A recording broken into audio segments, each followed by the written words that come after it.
From dog tags to ownership, heroes take the lead.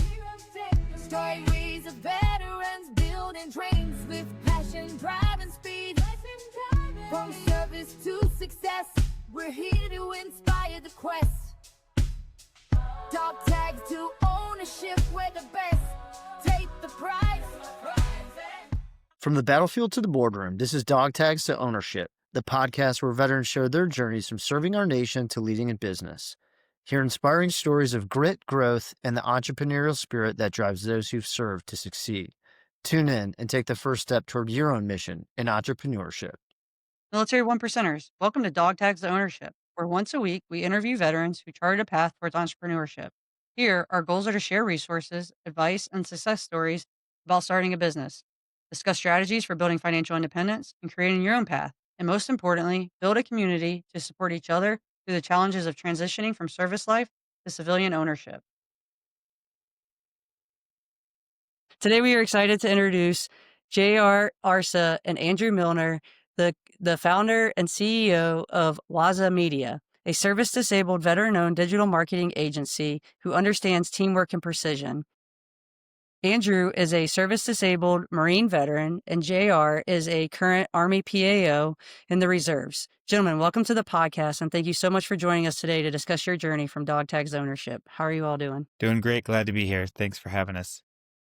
Yeah. So just to start, and I don't know who wants to go first, maybe Andrew, since you're the founder of the company, but could you just discuss your military journey and then what led you to get to start Waza Media? Yeah. So I started getting into media work actually in high school. I helped my local church out with their video production team, and that continued into my time as a Marine, where I was a public affairs and then went into the Armed Forces network. So did the radio and television for Marine Corps Air Station Iwakuni, Japan. I really got into it all and ended up running the Marine Corps' YouTube channel for a time, the official one. It continued all the way through my 10 years in the Marine Corps. And then I also wanted to start my own company, and we started that in 2013, kind of at a lower level start, but really kicked off in 2014, and it's been continuing ever since. And then it went through a few different phases, but brought JR on board in 2018, if my date is correct. JR, you might have to correct on that. 2020 when you brought me on board, and it's been awesome since then. Time flies, right? It should have been sooner, apparently. So JR, when you came on, could you just talk about your military service and then how you got involved with Waza Media with Andrew? So my brief military service, I came into the Army as a nurse corps officer, did ROTC out of Fresno State, California. It came to a point where I actually wanted to pursue music. That was my dream, my passion, and what I wanted to do. My parents found out about my plans, and they said, "We're not paying for this." So apparently I was good at math and science, and the Army was short on nurses at the time. So I got into a unique scholarship. It was a fast-track nursing program where nurses were normally graduating in 5 years. They did it all in 4. So I don't have a lot of memory of what happened in college, because every summer, every semester, it was just packed. Other through ROTC, doing nursing clinicals and in schoolwork. So I don't have a lot of memory of what happened there. But I made it through, commissioned, and then years later on, I found a way to transition my career out of nursing, which is something my parents wanted me to do, and also be in the military. My father wanted to be in the Navy, wanted to leave the Philippines by joining the U.S. Navy. That didn't work out. My mother wanted to be on the medical side. And so I was living both my parents' dreams as an Army Nurse Corps officer. But I found that I didn't really want to be a nurse anymore, and I found an opportunity to get into public affairs during my last assignment on active duty, and wanted to do that more. So I was able to do that in the Army Reserve. After 8 years of service, switched over to the Army Reserve, and it's been 10 years. It's been 10 years since I last touched a patient in the hospital. So haven't looked back into my nursing field, and it's been a great career. So how I got with Andrew and Waza Media, we actually worked together as government civilians for the Marine Corps at the Pentagon. And we were cube mates. He was right next door to me. We got into a really good working relationship. And then he told me about Waza Media, and I've always wanted to do agency marketing stuff. I've always dabbled in doing headshots and just one-off gigs, but Andrew presented me an opportunity where I could actually be a partner and do something much bigger than what I was doing, and I was all on board on it. So I was really happy that Andrew was able to bring me on board, and it's been 5 years now. Yeah, that's an awesome story, just that you guys were able to meet in a government sector. And then, Andrew, you founded the company and then brought JR on. Andrew, can you just briefly, just a path to why you wanted to found Waza Media, and then what Waza Media is today? Yeah, and thanks for clarifying, because it's two different things, what it was originally going to be and what it is now. Earlier on, it's just because I wanted to try my hand at being an entrepreneur, trying things out, failing. It's weird, but I actually crave in a weird way, the stress of managing lots of things and solving a lot of problems. Though at times I don't like it, but collectively speaking, I do kind of thrive under the pressure. But now what it is it's an opportunity that not just to serve our clients well, but also to be a blessing to a community overseas.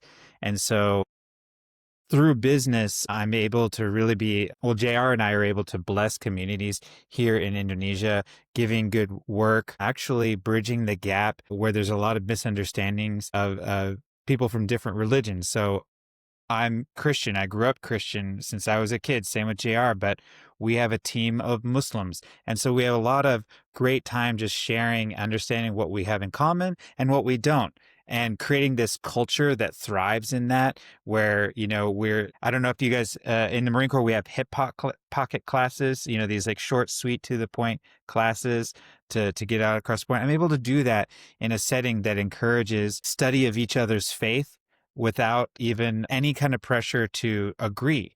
It's just teaching people to try to understand another person's point of view, even when you don't understand. And it's just really neat to have this bigger purpose, bigger picture now as a business.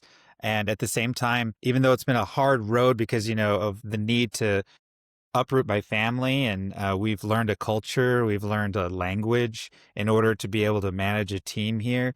But that's now allowed us to be able to have access to this workforce that's over here, that's great and it's amazing, and basically become that bridge to companies in the U.S. to have access to that workforce. Andrew, I'm just curious, how did you end up in Indonesia, I guess, to extend the staffing of the company and perhaps grow the company? Was that the driving factor, or was it some other reason that got you there? Yeah. So it's multiple factors for sure. And I will say that when I got married, my wife and I, we both come from working overseas, me in the military, and she actually worked at a nonprofit in India for several years. And so we married with this idea of working overseas in some way. And we both kind of always had this someday maybe. That someday maybe zone actually took 10 years until we had an opportunity and a prompting. I don't know where you guys are in your faith, but I'll boldly say that I really felt like I had a vision one day on my way to work where I just couldn't, best I could describe it, it was like my imagination was arrested and I couldn't stop thinking about our family overseas. So much so it prompted me to talk to my wife, Janelle, and say, hey, I think this is something. I think we ought to start knocking on doors through relationships. And it was that beginning of that knocking on door process that led to relationship after relationship. And an opportunity came to join somebody who was over here doing some great work, building good relations with Muslim communities here, and had that passion for crossing that cultural barrier and religious barrier. And so, yeah, that really excited my wife and I. And that was a really condensed version, but it was a lot of knocking on doors, new relationship, and it got us to Makassar, Indonesia. Awesome. And I got to see the team and Yeah. see Andrew and the team a couple years ago, and it's one thing just to hear about it from Andrew as we have our weekly meetings and our touch points, but to actually see the culture and understand where Andrew comes in and where he's living, and he uprooted his family and everything. It's a whole different experience, and so it's just a unique experience all in all. And so when was that you went to Indonesia? And I guess to JR, how has that changed, the working times and relationship to continue moving the company in the right direction? Yeah, so I'll answer the first part. The plan was to come, I think it was in 2020 was also the plan to come, or late 2020, but we'd actually just moved out of our house and was having a garage sale of our things when COVID started. Things were beginning to shut down right as the weekend that we had stuff sitting out on our lawn to be sold. And the Sunday of that weekend, almost no one came because of how shut down things were by that Sunday. And yeah, that changed the trajectory, and it caused a year-long time frame of just kind of hopping between family and friends because we had already signed over the lease of our house. So there was no going back on that. But praise God that that opportunity opened up in the beginning of 2021. COVID wasn't over, but we felt like, hey, we've been uprooted for long enough. We need to get somewhere and settled. And so we took the window and came during COVID, essentially. Still, things were locked down. And so it was a little awkward of a start getting to know a culture. We're like, is this part of the culture or is this COVID? And, sorting all that out. But yeah, I'll let JR answer the other part of the conversation there. So one of the things you bring up is how do you deal with time zones in teams? Because being in the Army Reserve, I've also had to deal with that also, with headquarters being in one place and folks being in other places. So really taking my military experience and working with teams in different time zones and kind of brought it over here. So Andrew's about 12 hours ahead in the future. So night and day, it's great. So normally, what works is late at night after I put the kids to bed and they're asleep, then I can get more work done, and then I can actually have an uninterrupted meeting with Andrew and the team. And so the time difference is actually helpful for what I have going in life. So it worked out. And then during the day, if something needs to be addressed, we have text messaging apps and all the other communications tools, but having an actual meeting that's uninterrupted without any other distractions, the time difference has been helpful because we were able to work out our schedules that way. So with you moving the company, I guess the company is still headquarters in the United States, from what I can tell off the website and everything. But with you, Andrew, being in Indonesia, what is the primary focus of Waza Media now? Is it the partnership, building that with the Indonesian culture back to the United States? I know you guys are, a digital marketing company, but what is like now the driving focus or purpose of Waza Media? So, I mean, at baseline, just like any company, it's serving our company, our clients well with our services. But what it's allowing us to do, and it's actually two. If you want to get in the weeds, it's two separate companies because it's two separate countries. We set up a company in Indonesia that we then can outsource to ourselves, if that makes sense. Yeah. Yeah. Yeah. Can you talk about that a little bit? Like how you do that? I think that's really probably be beneficial for some of our listeners and followers about how you set up that business aspect of it. So that took as well as learning language, culture, it was also learning like law and like the best practices here. And so again, leaning on relationships and knocking on doors, I found a company that was willing to partner with us in the beginning. And basically, I was able to set up a branch of their company in the interim phase. So I didn't have to do as much paperwork.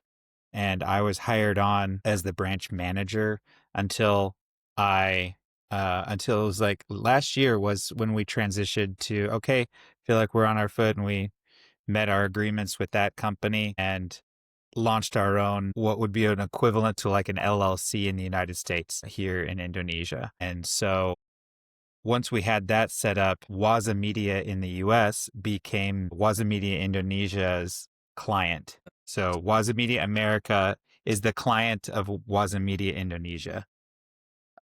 So my primary role here in the United States is more prospecting and sales. Is I enjoy going to a chamber of commerce meetings. I network with folks and do a lot of prospecting methods, lead generation and such. And then I meet with prospects either in person and figure out, hey, your business, you're not getting the leads that you need, or you have some other issues with your marketing pipeline. I kind of bring in my nursing skills and trying to do an assessment and say, hey, what's kind of going on here? And then we kind of bring it back to the table of like, well, this is what we can do for you. And then I bring it over to Andrew and we kind of go over what type of fulfillment is needed to help generate the pipeline of leads needing for a business. Because the thing is, without any leads, without any customers, can a business stay afloat? Their pipeline runs dry, their cash flow goes out. Businesses need a steady flow of customers that coming in and that need to come in, or if they just dry up. And so that's where I'm able to just kind of do an assessment, see what they need, and then talk to Andrew about a fulfillment plan. Yeah. Functionally speaking, we operate as one company. Functionally, as a team, the way we have our meetings, it's as if we set up a branch, but legally speaking, it's two entities. But we're one team, one focus, no division there. I just find it very interesting that you set up a company in Indonesia. So I'm just going to touch on it for a second. How difficult was that for you to be able to set up that company in Indonesia? 'Cause, in the United States, it's pretty easy to set up an LLC. There's apps and stuff now you can do it on. Was it hard for you to figure out that process in another country to set up a company? And then also as being an American and a veteran, like, was there any benefits in another country setting up a company over there? It's harder for me as a foreigner to set up a company in Indonesia than it would be for an Indonesian. I'd say that is one thing I hope that Indonesian government will do better in the future to promote foreign investment, is to just make it a bit easier. Speaking of being a veteran, that actually helped, because when I first moved here, I met a veteran of an Indonesian armed services, and I got invited to a swimming community that he was a part of. And that guy helped me get really connected to that community really quickly, because he just felt a kinship and a brotherhood, even though we were of different countries. Veteran is veteran in his mind. And he basically went to person to person to person saying, treat him like a local, treat him like a local, treat him like a local. And so in that swimming community, these are businessmen, entrepreneurs, bankers that have this hobby of swimming, and we all meet up at a small dock at the edge of the city, and we swim out to an island, have coffee, hang out, sometimes eat, and then we boat back. So it's open water, ocean swimming. I developed a lot of relationships there, and it was last year when we were getting ready to go out on our own, I leaned into one of those relationships because it was the wife of one of the guys in the group who was a lawyer, and a business lawyer at that, helping other foreign companies get set up here. And so I just leaned into that relationship and asked her to please tell us what we don't know and help us solve what we don't. And she did, and it was great, and the process was smooth. And I love that I know her and know her husband, and she's on call when we have questions. And so it's really, I've learned over the years, you've got to lean into your network. You really do. You got to lean into your network and not be afraid to do that. And then where's the company at today as far as number of employees? And maybe if you could talk about just the work volume, that sort of thing, some of the details. And your clientele base, like, Yeah. who do you guys really service? Yeah. So we've got, I'll talk personnel, and J.R. can talk volume. It's J.R. and I as the founders. And then I've got another friend that came over and is helping out part-time. He was interested in overseas work as well. And he's helping out part-time. And then we have 3 Indonesians right now. Because we also, a big part of the team and the way we have to balance things is making sure that the work that we do, the client work we do, has a quality check by a native English speaker.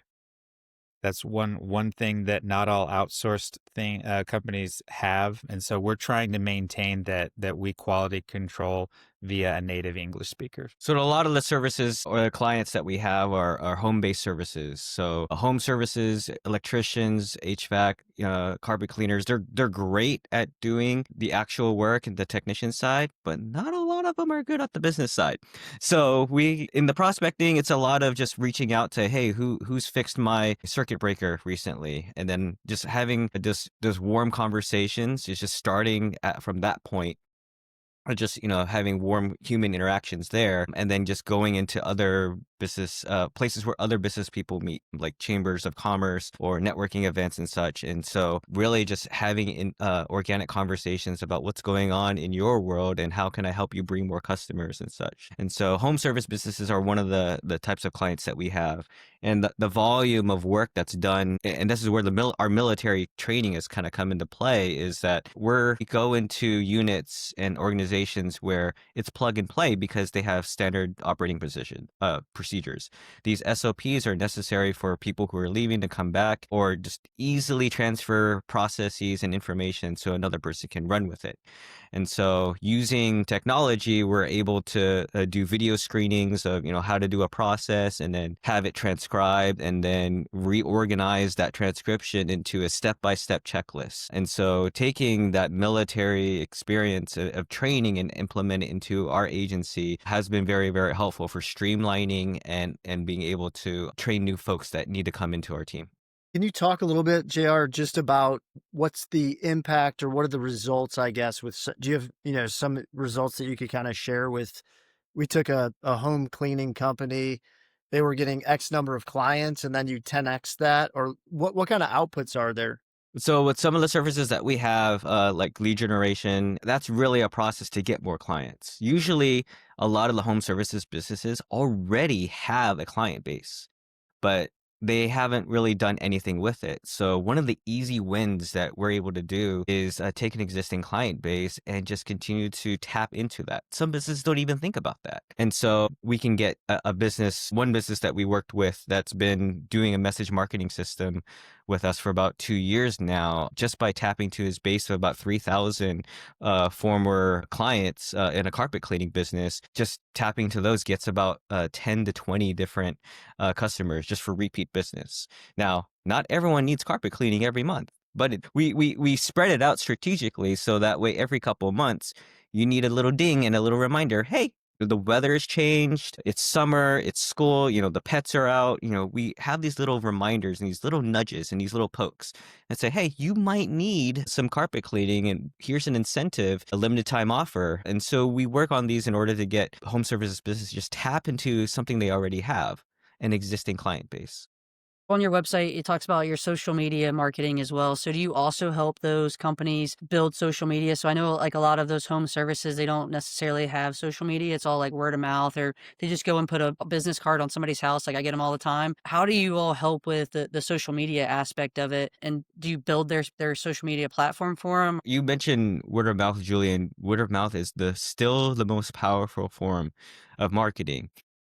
But what do you do when you run out of referrals and no one is coming in? And so that's where, when we kind of do the assessment of what the business is doing, we look at the entire business as a whole. What systems do you have in place in order to get folks in the door and then repeat business, and depending on the type of service that you have? And social media is a great way to do that. So some of the things that we look at is we kind of do an online assessment is, for your type of business, how are people finding you? Say if you're an electrician and you're on demand and you're in the service area, is your Google My Business profile updated? Is your SEO, are you popping up on the front page for SEO? Well, one of the things that we're diving into right now for services, for business, especially home services, is people are now using AI to search for best results near them. And so we're now having to think about the new wave of technology, about how people are finding businesses versus kind of the old way on Google. So search engine versus AI search results. How does that come into play? Especially when it comes to a specific service where I need service now. My toilet is leaking. I need someone to fix it. What's the fastest way I can get someone to come over and fix it? And so we think about that from the customer experience, and then help a business tailor their online presence, their social media presence, build their reputation so that way they're a trusted business that someone would would be okay with them coming into their home to fix their issue. Yeah, I think you bring a great point. So I use ChatGPT for everything. I tell Matt all the time, even just so for our podcast, right? DogTags Ownership. I've been trying to find a banner or a marketing company that does like banners or table things that is veteran owned, right? So of course I go on ChatGPT, find a company that is veteran owned that does marketing or table banners for our company, and it pops up, a few on there, and then gives you your reviews and all of those things.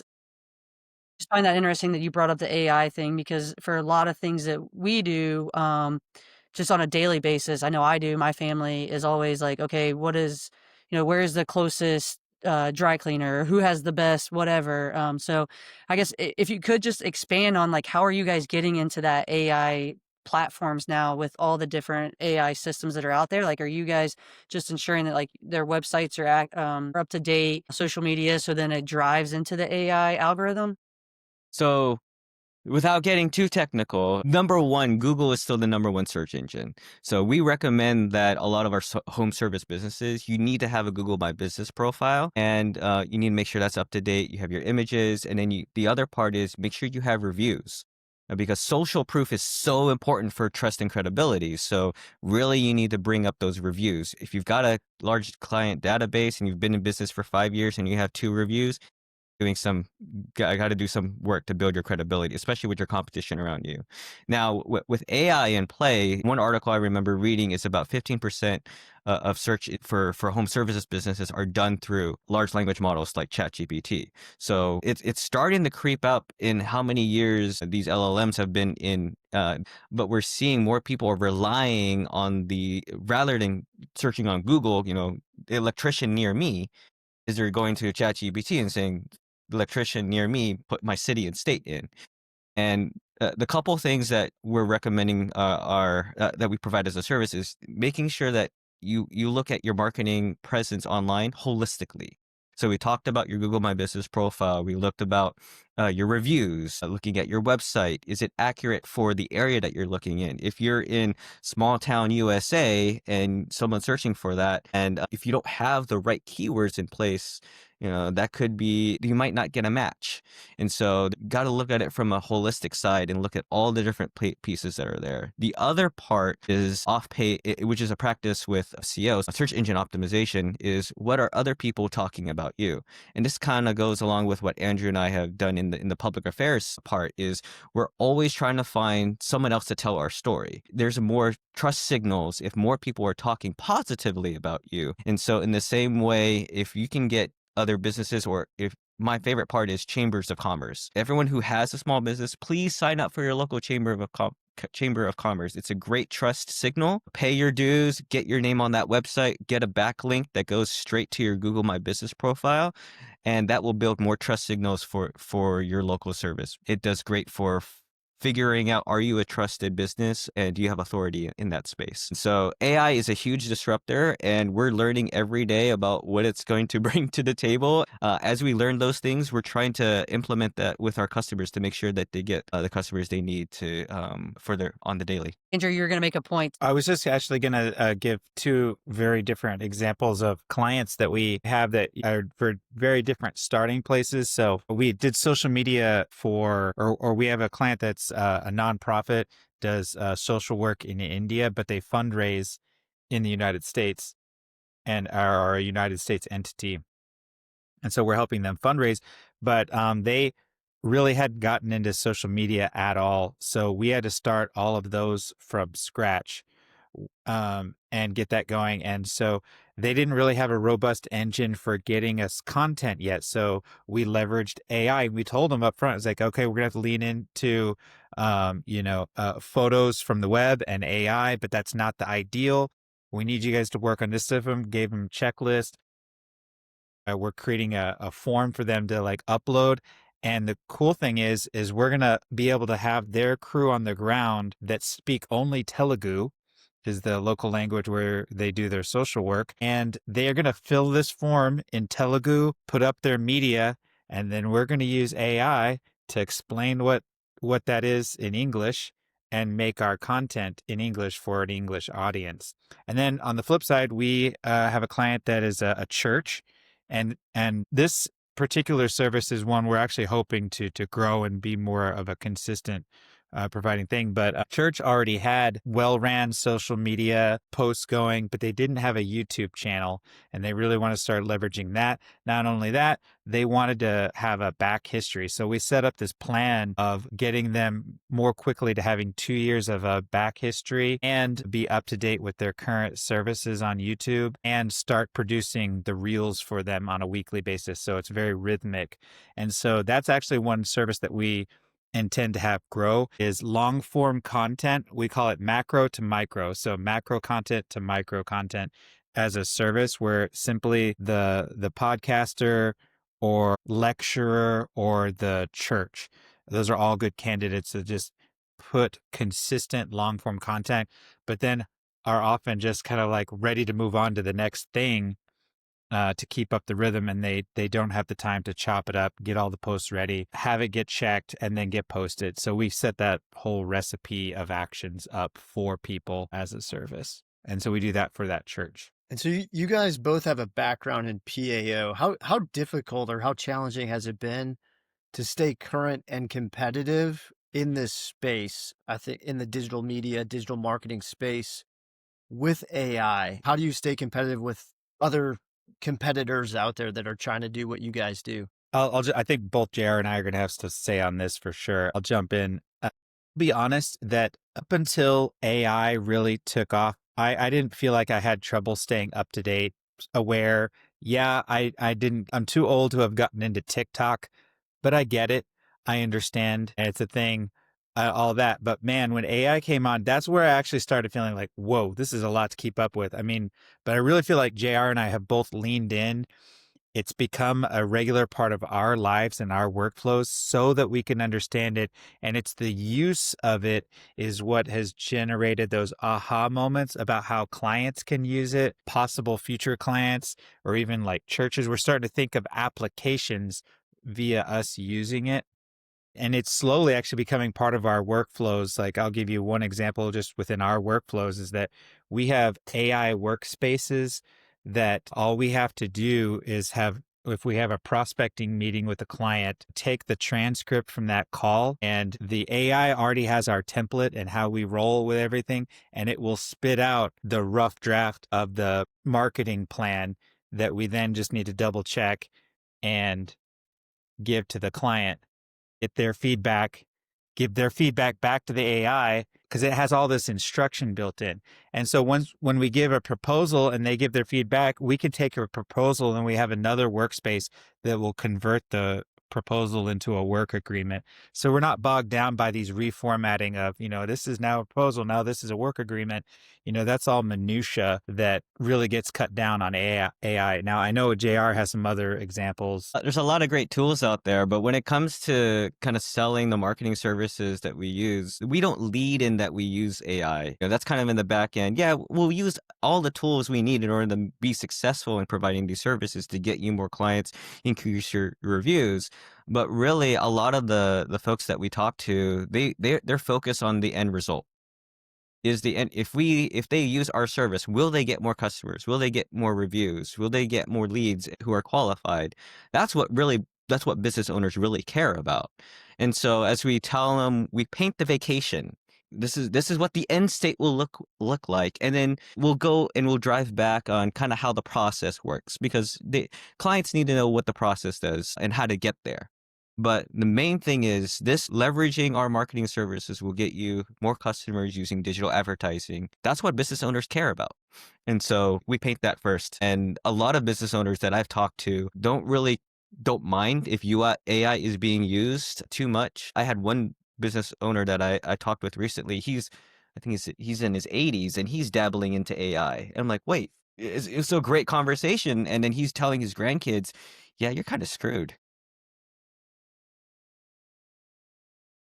All different ages that in my experience to talking with business owners, they're adapting it, they're accepting it differently. And some are just outright, no, don't want to touch it. Others who are like, this is the future, this is now, and this is how it's going to help push my business or scale my business 10x, 5x, 10x. If one of our listeners or followers that has a business or is starting a business and wanted to utilize you all to help them with their marketing strategy, is the best way for them to get in touch with you is through your website and the schedule a consult. And then once they do that, what services do you all offer for them when they would do that? So our website, waza.media, is our website. Do feel free to schedule a consult there. We look at, in that consultation, we'll take a look at your business, kind of do a reputation snapshot and an overview of what your presence is. And then the questions that we'll ask is kind of related to what's your bottom line? What's the main goal for your business? And kind of like how the military has taught us, you find what the goal and you work backwards. How do you reach your goal? And so we kind of work in that backwards format to figure out how marketing will get you more customers, more leads, more sales to help you reach your end goal. So that's what folks can expect when they have that conversation with us. So be ready to talk about your business. Yeah, so make sure you have a plan, right? And where you want to take it before you schedule that consult. And then I guess just for you guys, where do you see Waza Media in the next 5 to 10 years with the two companies? Do you see it staying in Indonesia, Andrew, and then the one in the States, or do you see it expanding to other countries? Where do you all see Waza Media in the next 5 to 10 years? Yeah. In the next 5 to 10 years, I haven't thought about going. I mean, actually, no, I take that back. I have thought about going into other countries, but initially, I see us actually setting up a nonprofit here in Indonesia to train locals in soft skills as a way to give back to the community. Similar to that happens in the United States is you have all these rural communities that feel like in order to make a good living, to take care of their families, they have to go to the big city. And so it kind of like empties these small rural places and they lose their fervor, and they just feel like it's always better to leave. And what we really hope to do is to contribute positively to that by setting up these education and incubators, even business incubators, to be able to pipe in what I hope to pipe in Starlink internet to these locations. So they've got great internet, the soft skills, and then us as a bridge to show them how they can make money online, even outside of their country from within Indonesia in this rural village. That's the long-term vision. And of course, that's going to have a tangible benefit for us too, is that we're going to be able to then recruit the best of the best for our growing company to serve our clients as well as we set up these training centers and incubators. The one thing from my side, having especially here in the Northern Virginia area and some other places, is that we're coming and someone mentioned, Andrew and I went to a thing last year to meet with other entrepreneurs. So tapping into your network is important, but having those conversations about what's going on in the local communities is important. And one of the things that someone mentioned is that we're coming up on a silver tsunami. We're coming on where baby boomers are looking to finally retire. These baby boomers, and then also folks who have immigrated to the United States, who have set up businesses, their restaurants, their dry cleaners, their barbershops, their nail salons. These are things that are involved in their local community, and they've been there for years, but they're at a point where either the owners are too old and they have no one to succeed the business. Their kids have decided to do something else. They don't want to take over the family business. And now that community-based business is being threatened of being closed down. And so what I'd like to see in the next 5-10 years is I'd like to work with someone who's a financial planner or who is good at books, and that could help revitalize and help fix these books. And I could help with the marketing plan. We could help with the marketing plan and set marketing systems so that way an investor would be willing to invest into an existing business rather than start from scratch. So that way that barbershop, that restaurant, that dry cleaner can continue to thrive to support the local community. Small businesses are a huge part of American economy, and would like to see local communities continue to thrive and give a chance to some of these baby boomers to actually give them a chance to take that vacation they've been wanting to do for so long. A question I should have asked up front, Waza, where does that come from and how did you land on that for the name of the company? So the name Waza comes from really our early networking at my first duty station in Japan. I guess the funny background story of it is I'm a young Marine in Japan, and there were rules about Marines going out by themselves. So you had to have a buddy, especially when you were younger and you're of the lower ranks. And so my roommate had a Japanese girlfriend that he really wanted to go see. And I really wanted to go off base. So there was a win-win opportunity there. So through this relationship, it grew, and we actually were able to stay at her house, which was with her parents as well. And it didn't dawn on me at the time because it was small based on American standards. But I realized now in hindsight, oh, wait, we were on the penthouse suite of one of the highest skyscrapers in Hiroshima, Japan. Oh my goodness, this guy was wealthy. But I picked up enough about that he had business savvy. And even back then, I had ambitions of starting a business. And so I started having coffee in the mornings, the days that we would stay there. I would get up early. He would be out there, and I took the opportunity, leaned in, and just had these conversations. And so in my talking about ideas with him, he presented the idea of the kanji called waza, which means to be great at your craft. And I just loved it, held on to it. And actually, when I was at the end of my 3-year tour in Japan, I bought or I had a kanji artist draw the waza kanji and the symbols that made up my name, Andaru.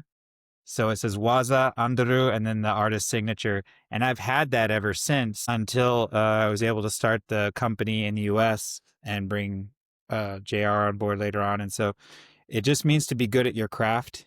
And it came out of those coffees and that skyscraper in Hiroshima when I was stationed there. So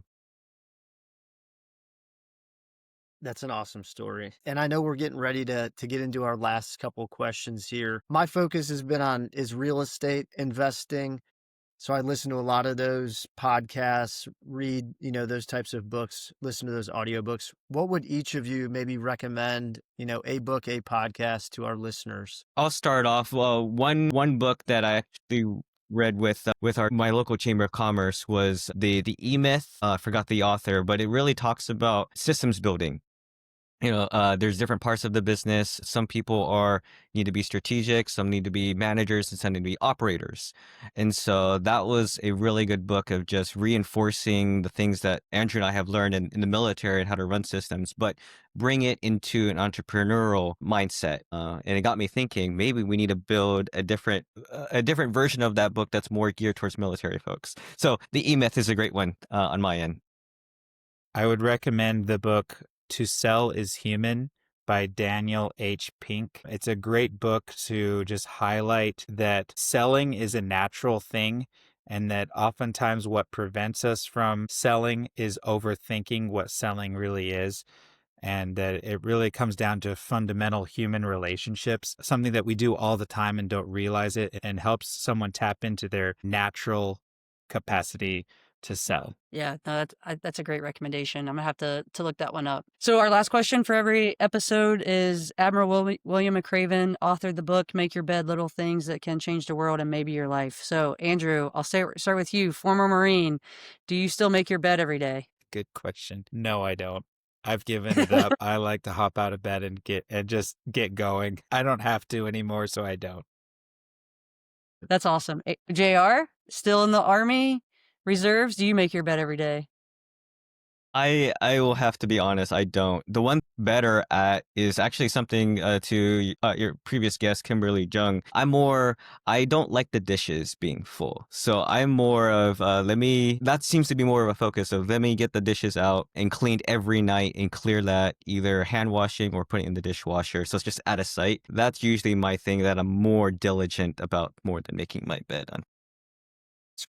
Now, I will say what I've come back to is a morning routine is good. I like my morning routine. Getting up at the same time, going through the motions and knowing roughly what's expected. Yeah, it has to change from time to time depending on meetings, but I like a morning routine a lot. Yeah. Being habitual, having good habits, I couldn't agree more. What I was going to say in a joking manner was that we found PAO folks do not make their bed, apparently. So I was going to stereotype you both. That's fair. Yeah. You've got a sample of two. Yeah, we do. But I think we had Dan Clare on. He was a former PAO. He is the communications officer for DAV.